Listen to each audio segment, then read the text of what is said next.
Hello, welcome to the Lululoves Crochet Podcast, episode 14. My name is Emma and this is my podcast all about crochet and crafts and books and anything else I've been enjoying really. So I hope you're all well. All the children went back to school this week. We had a really lovely peaceful half term actually, and some lovely weather towards the end, although it did rain a lot during the week, so we didn't really get out as much as we wanted to. And exams have started this week for my eldest, so she's quite stressed. I do really feel sorry for them actually. But anyway, I will get straight in with the crochet. I haven't got too much to show you. I feel like I say this every episode. I haven't really crocheted. I didn't really crochet much while the children were home. But I did get a few things done, so I'll just show you those. Anyway, the first thing I finished was my pin hanging, the hanging I was making for my pins. I'm going to put it up there. I'll see if I can get you in a bit closer. There we go. I really loved the way that Catia yarn worked up for the edgings, and I've popped on my Harbour crochet pins there. I hope that focuses for you. Let's have a look. They look so cute. I've kept the decoration really to a minimal because, you know, I really want the pins to be a feature. I've got a few more to put up, but I just really loved using that yarn with the tassels, and then I used it along the edging. I did actually end up having to add a black along the edge just because I felt like the blue and the grey, I just felt like it was getting a bit lost really. And then I've just found this old twig in the garden. It's a bit twisted and gnarly, but I actually quite like that. I've done some, you know, a little bit of just embroidery and just there. And what I've done is I haven't actually knotted the back. I've just left them hanging. And the reason for that is, you know, if this eventually gets full up with pins, I may not want these detailed bits on there. So I can just pull them out really and then fill that up with lovely pins.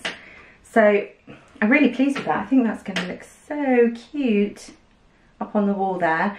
I will get that hung up.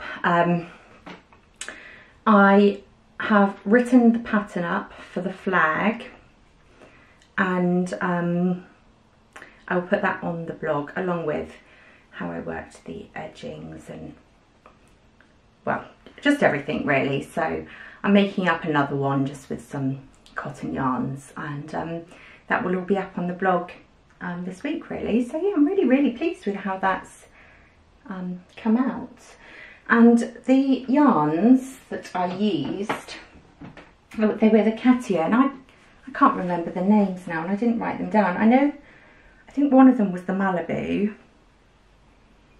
I can't remember, but anyway, there was this one which has got those grey bits of fabric running through. I don't think you can really see that. Anyway, last time I filmed, I hadn't worked up any swatches, but I did just work up a couple of small swatches just so that you could have a look at how that yarn crocheted up. And I'll add some pictures of this to the blog post as well. So that's the grey one. I'll put the name of it below. It says it's an Aran weight, but you can see it's quite, I think because of the different textures in it, it's quite sort of gappy in places. I think that would be a really nice yarn for garments. It's very drapey.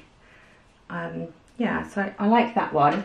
And then the other one was this blue one, which is, it's sort of a white yarn with a blue thread wrapped over it or woven into it, around it. So that's that one. And again, I did work up a little swatch. This one says it's an Aran weight as well. I would say this does work up more like an Aran weight. And it gives quite, I mean, I worked both of these swatches up in double crochet, so US single crochet, just because that's what I was working on for the wall hanging. So this is this one crocheted up. Let's have a look if you can get in there. There we go. So it does look pretty. I'm not sure that's the right stitch for it. I feel like this one might look better worked in treble crochet or US double crochet. It's giving quite a dense fabric, and yeah, I'm not sure. I mean, that would probably look lovely knitted up. So those are those two. I will put the details of the yarn, the names on that here as I go along, and all the details of everything mentioned will be in the show notes for this podcast, and they'll be up on my blog. So I'll put the link to those in the description bar as well. So that's that. I was really pleased with that. That was a really fun, quick make. The actual pendant itself is so simple. It would definitely be a lovely project for a beginner, really, especially, you know, just practicing those increases. And it's all worked up in double crochet. So apart from, there are a few trebles just at the top of the pendant. So yes, that's my first and only finished object to show you this week. I will show you some works in progress. I am still working on my Victoria shawl by Sandra Paul from Cherry Heart. I was using the alpaca, I think it was the drops in a pound, and I had a pale grey, and then I decided to use the darker grey to put the border on. Anyway, I only had 2 balls of the pale grey, and I've used them all. There's just there's a thread hanging there. There's not enough to finish another row. I'm not going to have enough yarn to, I think I need to do another 10 rows. I was considering popping in another colour before I did the border, but I don't really want to do that. So anyway, that's what I've got so far. So that's 2 balls of the Nepal, and like I said, I think I calculated about 10 rows more to do on this bit of the shawl before I move in. It's beautiful though, so soft. I'm really going to look forward to wearing this. I think I'm taking part in Sandra's make along, the Cherry Heart Mal. I think I'm definitely going to have to quickly place another order for some more of this shade, because like I said, I do have I have the pale blue I could have put on the end, and I also have like a pink that might have looked a bit nicer, but I really don't want to do that. I really want to stick with the colours that I've made, and I think this one I will be looking to wear, you know, as more of a scarf than a shawl. It is so very pretty though. I just love all the little puff stitches. Okay. Oh, they're so cute. So yes, so I'm moving along with that. That's been really lovely to work on. And that's all I have to say about that, really. I mean, I don't think that would take long to finish once I get that extra ball in. I haven't looked at the border pattern yet, which is why, you know, I don't know if it's the sort of border that you could just, for example, put on now, because I probably, if I'm going to wear that as a scarf, I probably could have finished about now. But if the border has been calculated to be worked on a certain number of stitches, I'm going to have to finish, you know, add the extra rows. I will have a look, because maybe I could just skip to the border now. So yes, that's that. I've been enjoying that. It's living in my cosmic bag that I was sent. Yeah, so I should be finishing that one soon. And that is it. There is one other work in progress I am going to show you today, and it's a design I have created for a blanket, and very, very embarrassingly so, it began its life about 2 years ago. Because you know I am the worst blanket maker. But actually, making the blanket itself is not the problem. The problem is I am not happy with the colours that I have picked. And because I started it so long ago, I don't think I can get a lot of the colours. Anyway, I'll show you and I'll explain to you. So this is the beginning of a blanket that I was designing, or have designed. It was inspired by hydrangeas, really, even though they don't look anything like hydrangeas. It's just clusters and popcorn stitches. Now, I was using, I got a ball, just a minute. Oh, there we go. I was using this yarn. This is Debbie Bliss Cashmerino. This is gorgeous yarn, really, really gorgeous. But, you know, quite expensive, so I don't want it to go to waste. And what I did is I picked out, I had loads of colours. Anyway, I really wanted to keep it all in these purpley colours, you know, really inspired by those hydrangeas. And I was using all this lovely mustard colour for the beginning. Anyway, only a few of the colours made the cut. So I've got 1, 2, 3, 4, 5 colours. And then I decided that I wanted to do this sort of flower pattern. So I'll show you this. So I printed out some grid paper. Was that focusing? There we go. And I sort of penciled out. And I thought, well, I could add some plain. What are these? Hexagons? So I started plotting it out onto my blanket. Anyway, of course, each of these flower sets have got 1, 2, 3, 4, 5, 6, 7. And I've only got 5 colours, which meant for every sort of flower, 2 colours were being repeated. So there's one. There's another one.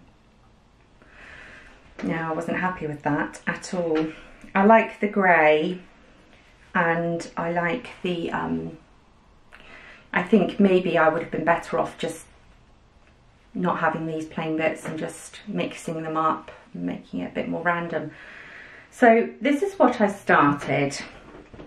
Not only that, but I made all of the motifs for it. So they're all ready and waiting to be joined. They've all been squished up for years, look. I really don't want to waste. There's so many of them in there, and I really do love the design of the blanket. So I think I'm going to have to, 1, unpick all that, because they're joined as you go.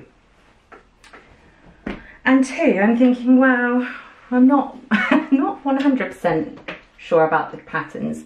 So before I went ahead with the grey, I tried it against some cream, which I also liked, but the general consensus when I asked people at home was that they preferred the grey. And again, I felt like it was a bit more unusual.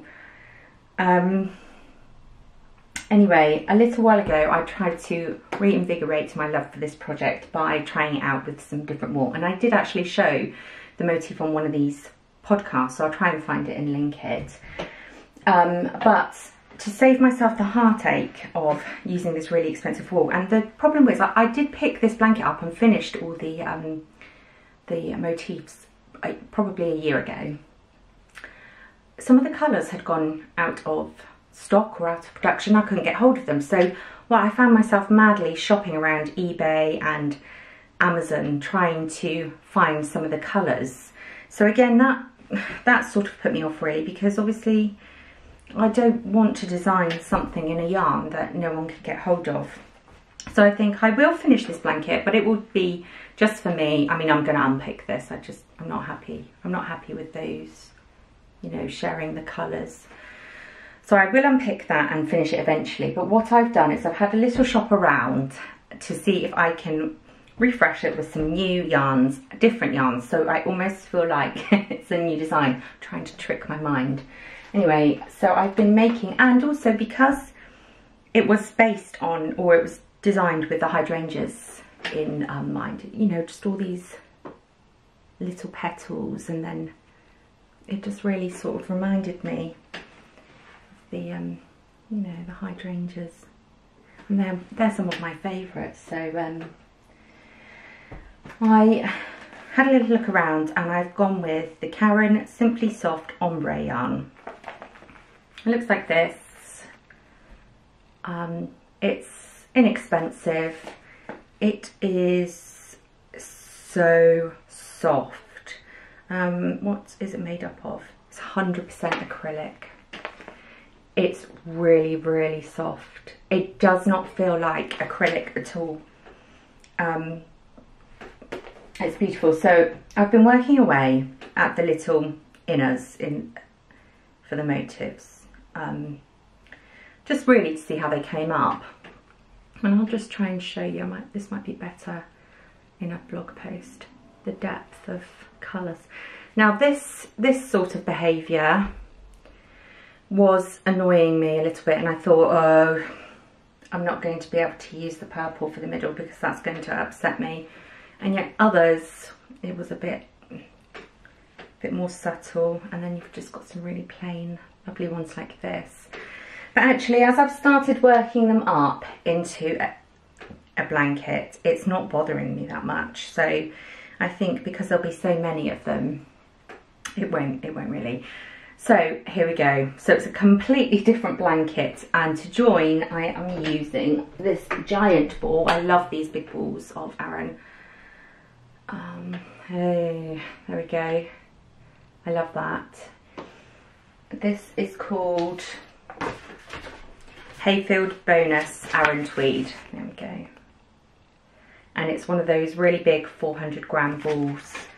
I really like it.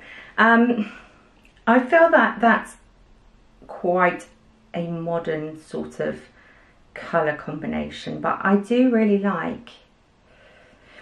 I'm still a bit undecided. Part of me is tempted just to make this bit cream. Let me know your thoughts. I think I might just go with it now because I've got the yarn. But there we go. So have a look at those. They do look more like flower motifs there, don't they, with the purple inner. And again, the black, it's not really a flower shade, is it? But I just felt like it. I liked it. The only thing that worries me a bit about the yarn, I've got an open one somewhere, is occasionally I get a really dark one like this. And so far I've worked about 10 up of these little ones. You can see and that's going to be no good. So I feel like whenever I come across that sections of that really deep purple, I mean, a bit of it's fine, but that's just going to get lost in the black, and I just think it would make the blanket, throw the blanket out a bit. So I'm going to have to leave those ones out, I think. Like I said, so far it's not been too bad. I feel like that dark purple doesn't take up much of that ball. I'm not sure. I'm not even sure if I'm making sense, actually. I might just be rambling today. My mind is... So I am determined to get this pattern written up, and I think for my own sanity I will probably produce the pattern and get it up on the blog, and I will create a blanket of baby size just so that I can, because obviously I've got to create some half hexies to edge it. I mean, well, you don't necessarily need to, and figure out a border for it. This is what I'm going for, I think. I do really like the sort of monochrome. I do think it would be a really nice blanket, but I'm also going to unstitch the other one and try and get a blanket out of this, because like I said, I think I must have made about 80 of these motifs, and they're all ready to be joined. So that is a work in progress. It will be finished by the end of this year. There will be a blanket pattern on my blog. It's going to happen. Anyway, I think that is it for the crochet chatter. Those are the main projects I'm working on. I still haven't received my yarn delivery from nearly a month ago, but I did manage to speak to someone about it yesterday, so hopefully my yarn will arrive and I can get on and finish my Betty top, because I'm really keen to get that one finished and written up now. So that's it really. I'm working on the shawl and the blanket, and I'm going to get the tutorial for the wall hanging up. So those are the projects that are keeping me busy. What else should I talk to you about? New things. Again, because I've been waiting for a big yarn order, I bought the Karen yarn for the blankets. I haven't really been buying much, but I did, oh excuse me, I did order these little, I'm looking at it because I'm trying to think how I'm going to pronounce this, because I know that everyone always gets it wrong, myself included, and I think it must really annoy people. Okay, this is the Shepies. Let's go with that. I actually want to say sheepies, but I know that would be wrong. Shepies Maxi Sugar Rush. This is 100% mercerized cotton. It's really fine. There we go. And I have got it in my mind that I want to make some really intricate doilies, just for pleasure. I do not want to create my own pattern. I just want to work with some really fine, delicate yarn and see if I can make some nice, oh hello, we're flashing again. This happened last time and it carried on recording, so I'm just going to keep talking. Some really dainty doilies. I really want to, I don't know if you can even see how fine that is. I'm not sure what number the thread is, but see if I can pull it out for you. There you go. It's thin. It's probably a bit thinner than I was expecting, to be honest. Anyway, I'm going to have a go.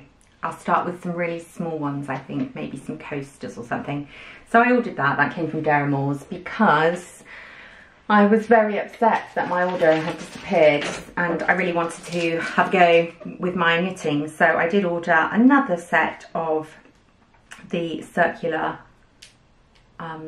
knitting needles. I ordered a different, so these are, I'm not sure how I can show you that. These are the Knit Pro circulars. They have got 80 centimetre, what's this called? I'm like the worst knitter ever. Anyway, they've got an 80 centimetre thing and the needles themselves are a bit bigger. I'll just open them and show you. I mean, I'm sure if you knit, you will. There we go. So these look like they will be a bit better for me. There we go.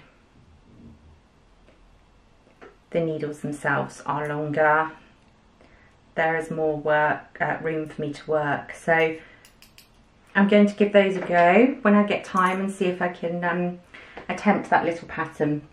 But also, this came from Deramores with a 10% off. But look, they sent a little pattern for this really sweet bug cowl. I mean, it's knitted. I probably will never be able to do something that complicated. But I thought that was very cute. And that is it for new bits, really. Well, there's a couple of new books I'll just talk you through quickly. The first one is the newest edition of the craft magazine from, now what did we say? Shepies? Sheepies? Anyway, here we go. It's beautiful. I really, really like these books. I don't know how often they come out. Maybe they're sort of quarterly. They're so beautiful and all the designs are stunning. And The thing I like about this book in particular, this magazine book, is it seems to be predominantly crochet patterns. Like there are knitted patterns in this one, but I used to subscribe, or I did a 6-month subscription to the Pom Pom mag, and there were a couple of lovely crochet patterns in there, but then I think maybe 1 or 2 issues came and there were no crochet patterns in there whatsoever, and I felt like, you know, I can't knit, I'm only just learning how to knit, so for me that was a real waste of money, and so I cancelled my subscription in the end, because, you know, I don't mind there being a few knitting patterns, but obviously I'm a crocheter, and if I'm going to spend my money, I want it to be on crochet patterns. Anyway, let me show you the projects that I absolutely adore in this one. So the first one is this. Oh, I hope that's focusing, I can't ever tell. This is called the Lotus Leaf Blanket. Just look at that. I just think that's so pretty. There we go. Look at all those. And I really, really like the colours of this one. And, you know, greens and blues aren't really colours that I would put together. I just think that just looks adorable. Ooh. Anyway, I really like that, and I feel like that's a blanket that I could manage because it's made up in lots of different elements. I mean, there's only 4, 8, 12. What's that? 15, 16, 17 squares. Yes, I like that. And the other one I really, really like. I mean, I like them all, to be honest with you, but it's a lovely tablecloth. And again, that's in a bright green colour. Oh, I can't find it now, isn't that typical?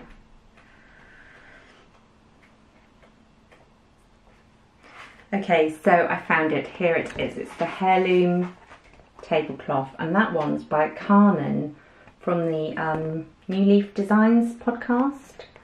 Oh, look at that. Isn't that beautiful, that green? I really, really like that a lot.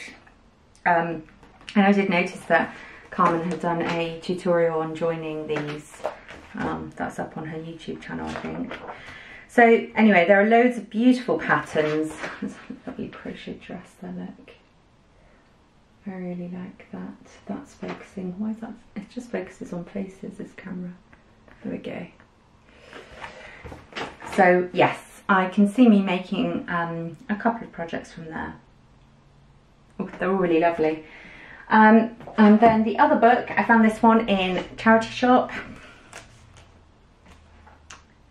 Treasury of Crochet Techniques and Patterns. I am a bit of a sucker for vintage crochet books. I can't help myself, I do have quite a big library of them. I just find the designs in there so interesting. There's a lovely patchwork jumper there. This one's actually got some designs in for Christmas jumpers, which never really thought to crochet a Christmas jumper, but I like this one actually as well, this sort of loop stitch cardigan. See if that will, there we go. I really like that. And there are lots of nice techniques in this one actually, so I'm not sure if I'll actually make, I don't usually make the projects from there, but I might, you know, never know, I might have a go, and when I've got a bit of time, I often quite like to go through for inspiration, generally just to look at shaping and techniques, but there are some interesting stitches in that one, so there we go. So that was just a couple of pounds from the charity shop the other day. And then the last book, and I do feel like I'm waffling on today, but it might be because my camera's cut out several times, so it feels like I've filmed about 3 separate videos. Anyway, the last book I want to talk to you today about is The Curse of the Boyfriend Sweater. This one's by Alana Oken. It says Essays on Crafting. If it's sort of washing it out, but there we go. I absolutely love this book. I'm probably a third of the way through it at the moment. I started it at the weekend. If you knit or you crochet or you sew, or you make anything by hand, I think you will really, really like this book. It's really her perspective on life told through the items that she's made. So it talks about, you know, love, loss, you know, even, I mean, some of the chapters, like there's frogging or how to start over. Obviously the curse of the boyfriend sweater, which is, you know, by the time you've finished your sweater, you have invariably broken up with your boyfriend. I actually have never made a sweater for a man, not even my husband. And I feel like after 10 years of marriage, it would be pretty safe to do so, but there you go. I'm too selfish for that, I think. Anyway, I just felt like this book really made me reflect on the importance of, you know, craft, or particularly crochet to me, and the way that it has helped me over the past sort of 8 years, however long I've been crocheting. And you know, it's really given me the opportunity to be creative, because you know, I've always been a creative person, but you know, I was always interested in drama or singing, and I never really, you know, once I had children, I never really had that creative output. So it's, yeah, it's really given me that back. And for me, you know, people crochet and enjoy all different, for all different reasons, but for me, I get the most satisfaction out of designing. I just can't help myself. I always, you know, there are always things going on in my mind that I want to try. And as much as I love crocheting other people's projects, really, I think the fulfillment for me comes from the design. And I was thinking about, you know, because she talks about her nan and the loss that she felt when I think she had a couple of friends that passed away as well. And, you know, it really made me think about, yeah, my nan, because she, I mean, she died, it's probably about 5 years ago now, but she taught me to knit when I was very young, and I used to knit little scarves for my Barbies. Long since forgotten everything she taught me, but she was such a creative person. She was always, you know, when we were over there, she would do little tea sets for me, and she taught me to read the tarot cards. She just seemed to have so many different interests that, you know, she really inspired me. And when she passed away, I did feel it, even though I did really feel it, and I felt it for a good number of years afterwards. I did feel that there was a loss, and she, you know, we had to clear out her bedroom and that, and I ended up with a big bag of wool, because she was always knitting and making things, and you know, as she got older, her needles got bigger and bigger. Anyway, there was a big bag of wool, and it was quite scratchy, itchy wool one, and something I probably would never have worked with. But I ended up with it anyway.